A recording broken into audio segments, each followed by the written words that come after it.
Assalamualaikum students. This lecture of General Science is recorded by Sarhad Education System for class 3. This is your General Science book. Open the page of contents. Your first chapter is Habitat. Chapter number 2, Changes in Living Things. Chapter number 3, Food and Feeding. These chapters are included in your midterm syllabus. Open page number 4. Our first lesson is habitat. Habitat means Urdu में तो इसको मस्कन कहते हैं, मतलब ऐसी जगह जहाँ पर जानदार या लिविंग ऑर्गेनिजम्स जो हैं वो रह सकें, उनको जो है वो प्रॉपर सूटेबल इन्वायरमेंट प्रोवाइड किया जाए और वहाँ पर उनकी खुराक हो जहाँ पर वो इजीली रह सके। ऐसी जगह को हम क्या कहते हैं? हैबिटेट। हैबिटेट जो है वो हर लिविंग ऑर्गेनिजम्स का डिफरेंट होता है, उनकी खसूसियात की बिना पर और उनकी खुराक की ज़रूरत और जो उनका टेम्परेचर है जिसमें वो सर्वाइव कर सकते हैं, उसके लिहाज से हर लिविंग ऑर्गेनिज्म का जो हैबिटेट है वो मुख्तलिफ हो सकता है। तो इस चैप्टर में हम पढ़ेंगे कि कौन कौन से लिविंग ऑर्गेनिजम्स किस टाइप के हैबिटेट में सर्वाइव करते हैं। जैसे यहाँ आप पिक्चर में देख सकते हैं कि एक फॉरेस्ट का आपको मंजर दिखाया जा रहा है। ये एलिफेंट है। इट मीन्स कि ज़्यादातर जो लिविंग ऑर्गेनिजम्स हैं उनका जो हैबिटेट है वो फॉरेस्ट हो सकता है, लेकिन आगे हम चलकर पढ़ते हैं कि कौन से लिविंग ऑर्गेनिजम्स किस टाइप के हैबिटेट में सर्वाइव करते हैं। Our first topic is about sun, जिसको हम सूरज कहते हैं। तो ये जो सारी लाइफ है, लिविंग ऑर्गेनिजम्स जिसमें जो है वो रहते हैं, जिसकी ज़रूरत होती है उनको, तो उसका मेन सपोर्टर कौन है? तो उसका जो मेन सपोर्टर है वो सन है, सूरज है। वो कैसे? वो इस तरह से कि सूरज जो है वो हमारे पास एक सबसे बड़ा सोर्स है रोशनी का, जो कि ना सिर्फ रोशनी देता है, गर्माइश देता है, बल्कि लिविंग ऑर्गेनिजम्स को तवानाई भी देता है। तो हमारे प्लैनेट को सन की बहुत ज़्यादा ज़रूरत होती है। सन के बगैर अर्थ पर लाइफ पॉसिबल नहीं है। प्लांट्स का हम सबसे पहले पढ़ेंगे कि प्लांट्स के लिए सन किस तरह से काम करता है। जैसे plants use sunlight to make their food in a process called photosynthesis. Plants जो हैं वो सूरज की रोशनी की मदद से अपनी खुराक बनाते हैं ताकि वो सरवाइव कर सकें। दे मेनली इन देयर लीव्स, और सूरज की मदद से वो जो अपनी खुराक बनाते हैं वो कहाँ पर महफूज होता है, कहाँ स्टोर होता है? उनके लीव्स यानी कि पत्तों में। तो बेसिकली प्लांट्स को सूरज की ज़्यादा ज़रूरत होती है कि वो डायरेक्टली जो है वो सूरज की मदद से फूड बनाते हैं।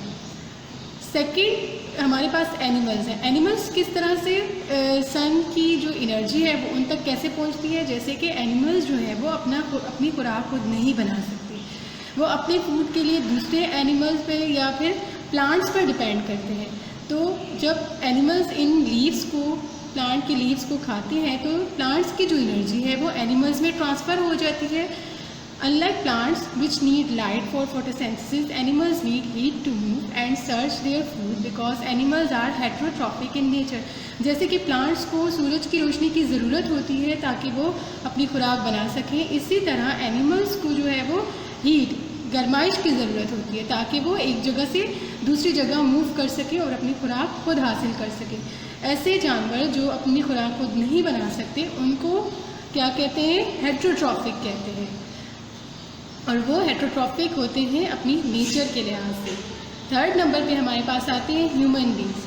ह्यूमन बींग्स जो हैं वो इन्हीं प्लांट्स और एनिमल्स को जो है उनके ज़रिए से एनर्जी देते हैं, क्योंकि ह्यूमन बींग्स भी एनिमल की तरह अपनी खुराक खुद नहीं बना सकते, तो वो अपनी खुराक हासिल करने के लिए एनिमल्स और प्लांट्स को खाते हैं। इस तरह से प्लांट्स और एनिमल्स की एनर्जी जो है वो ह्यूमंस में ट्रांसफ़र हो जाती है।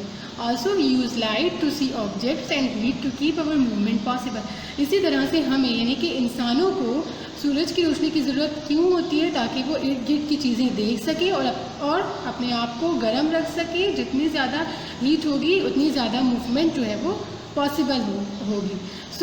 इट मीन्स कि the engine of life on earth is the heat and light from the sun. कि बेसिकली जो सन है वो हमारे पास सबसे बड़ा सोर्स है एनर्जी का और हीट का। जैसे पिक्चर में आपको शो हो रहा है कि सन है आपका जो मेन सोर्स है। प्लांट्स पहले यहाँ से हीट लेंगे, अपनी खुराक बनाएंगे। एनिमल्स जो कि अपनी खुराक नहीं बना सकते वो इन प्लांट्स को ईट अप करेंगे, तो प्लांट्स की जो एनर्जी है वो एनिमल्स में चली जाएगी। अब जब ये एनर्जी एनिमल्स में आएगी तो एनिमल्स अपना काम करने के लिए जो है वो बिल्कुल रेडी होंगे। मीन्स कि उनमें एनर्जी होगी, हीट होगी और वो एक जगह से दूसरी जगह मूव कर सकेंगे। अब ह्यूमंस जो है, जो थर्ड कैटेगरी पे हैं, वो भी अपनी खुराक जो है वो डायरेक्ट सन से नहीं बना सकते। वो भी किस पर डिपेंड करते हैं? प्लांट्स और एनिमल्स पर। इस तरह से जब ह्यूमन बींग्स जो है वो प्लांट्स और एनिमल्स को खाते हैं तो इन दोनों की एनर्जी इनमें ट्रांसफ़र हो जाती है और फिर इंसान जो है वो अपने काम करने के लिए बिल्कुल तैयार हो जाते हैं। तो इस तरह से यहाँ में बताया गया है कि प्लांट्स जो है वो डायरेक्टली जो है वो सन से एनर्जी लेते हैं और फिर ये एनर्जी की जो ट्रांसफॉर्मेशन का सिलसिला है वो शुरू हो जाता है from one organism to another organism.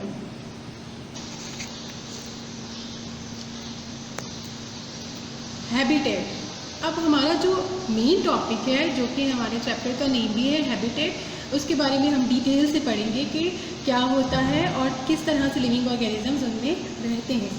तो पहले उसकी डेफिनेशन देखते हैं हम कि वो जगह जहाँ पर लिविंग ऑर्गेनिजम्स रह सकें, ग्रो कर सकें, मतलब बढ़ सकें, रिप्रोड्यूस कर सकें, अपनी अफजाइश, अपनी नस्ल बढ़ा सकें, ऐसी जगह को क्या कहते हैं? हैबिटेट। मतलब एक कंप्लीट इन्वायरमेंट ऑर्गेनिज्म को प्रोवाइड हो जिसमें वो खा भी सके, रह भी सके, ग्रो कर सके और बच्चे भी पैदा कर सके। ऐसे लिविंग ऑर्गेनिज्म की जगह को हम क्या कहते हैं? हैबिटेट कहते हैं।